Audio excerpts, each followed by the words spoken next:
Hello everyone, welcome to NEET rankers. इस video में हम बात करेंगे पॉलीन्यूक्लियोटाइड यानी डीएनए और आरएनए के बेसिक स्ट्रक्चर के बारे में। तो चलिए शुरू करते हैं। जैसा कि हमें पहले से पता है कि डीएनए और आरएनए न्यूक्लियोटाइड के पॉलीमर होते हैं।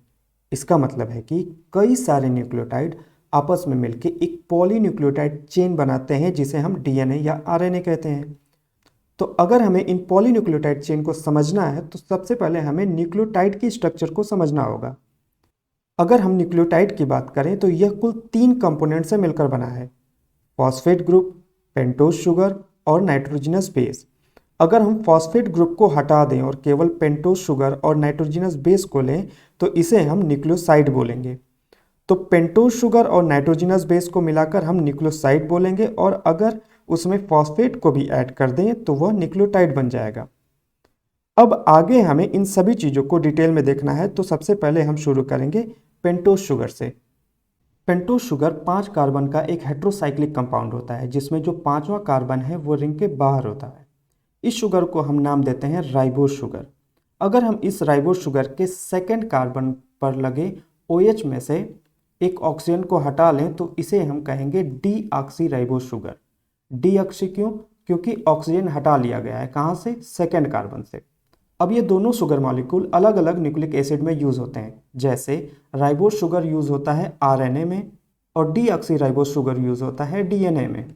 यहाँ पर एक इंपॉर्टेंट पॉइंट और है, ये जो कार्बन की नंबरिंग की गई है जिसमें कार्बन नंबर 3 और 5 ये आपका पीछा डीएनए रेप्लिकेशन तक करेंगे, क्योंकि यही बाद में डीएनए का 3 प्राइम और 5 प्राइम बनाएंगे। तो ये हमने बात कर ली पेंटोज शुगर के बारे में।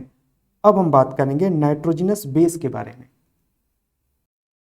नाइट्रोजनस बेस हमारे पास कुल 5 हैं: एडेनिन, ग्वानिन, साइटोसिन, यूरेसिल और थाइमिन। इन्हें हम मेजरली 2 ग्रुप में डिवाइड कर सकते हैं, प्यूरिन और पैरिमिडीन। प्यूरिन में आते हैं एडेनिन और ग्वानिन, और पैरिमिडीन में आते हैं साइटोसिन, यूरेसिल और थाइमिन। प्यूरिन में 2 रिंग होते हैं और पैरिमिडीन में 1 रिंग होता है। पैरिमिडीन में अगर हम यूरेसिल और थाइमिन की बात करें तो यूरेसिल केवल आरएनए में पाया जाता है और थाइमिन केवल डीएनए में पाया जाता है। आरएनए और डीएनए को डिफ्रेंशिएट करने वाला हम ये दूसरा पॉइंट देख रहे हैं। पहला पॉइंट हमने पेंटोज शुगर में देखा था, जहां आरएनए में राइबोज शुगर था तो डीएनए में डीऑक्सीराइबोज शुगर था।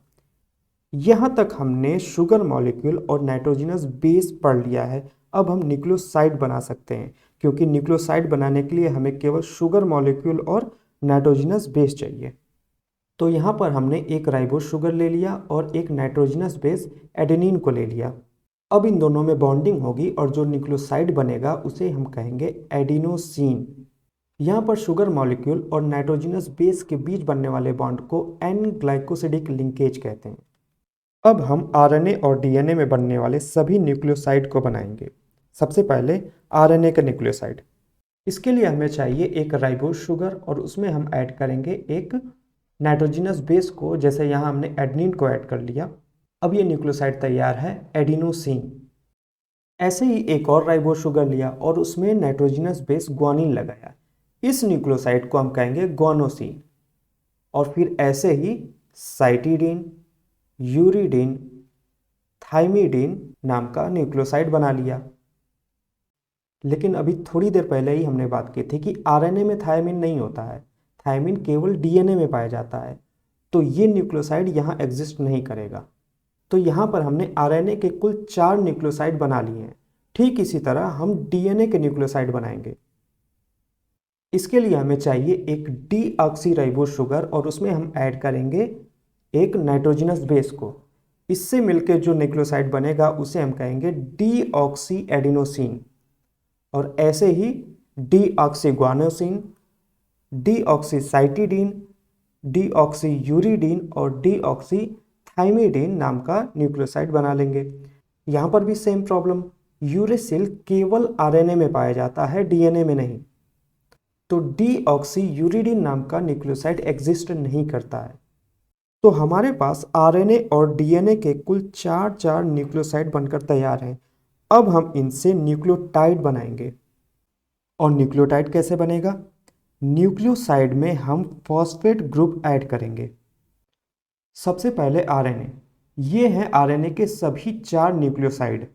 अब न्यूक्लियोटाइड बनाने के लिए इन सब में हमें फॉस्फेट ग्रुप को ऐड करना है। अगर हम एडेनोसिन में एक फॉस्फेट ग्रुप को ऐड करें तो ये अब एक न्यूक्लियोटाइड बन जाएगा जिसे हम एडिनाइलिक एसिड कहेंगे। ऐसे ही ग्वानोसिन बनेगा ग्वानाइलिक एसिड, साइटिडीन बनेगा साइटिडाइलिक एसिड, यूरिडीन बनेगा यूरिडाइलिक एसिड। ये हैं आरएनए के सभी न्यूक्लियोटाइड्स। अब डीएनए की बारी। सबसे पहले चारों न्यूक्लियोसाइड्स। फॉस्फेट ऐड करने पर डीऑक्सी एडेनोसिन बनेगा deoxy adenylic acid, deoxy guanosine बनेगा डीऑक्सी ग्वानाइलिक एसिड, डीऑक्सी साइटोडिन बनेगा डीऑक्सी साइटिडाइलिक एसिड और डीऑक्सीथाइमिडीन बनेगा डीऑक्सीथाइमिडाइलिक एसिड। ये हमने बना लिया डीएनए के न्यूक्लियोटाइड्स और इन न्यूक्लियोटाइड्स को आपस में जोड़कर बनेगा पॉलीन्यूक्लियोटाइड, जिसे हम नेक्स्ट वीडियो में देखेंगे। फिलहाल इस वीडियो में इतना ही। ये वीडियो आपको कैसा लगा हमें कमेंट करके ज़रूर बताइए। मिलते हैं नेक्स्ट वीडियो में। Thanks for watching.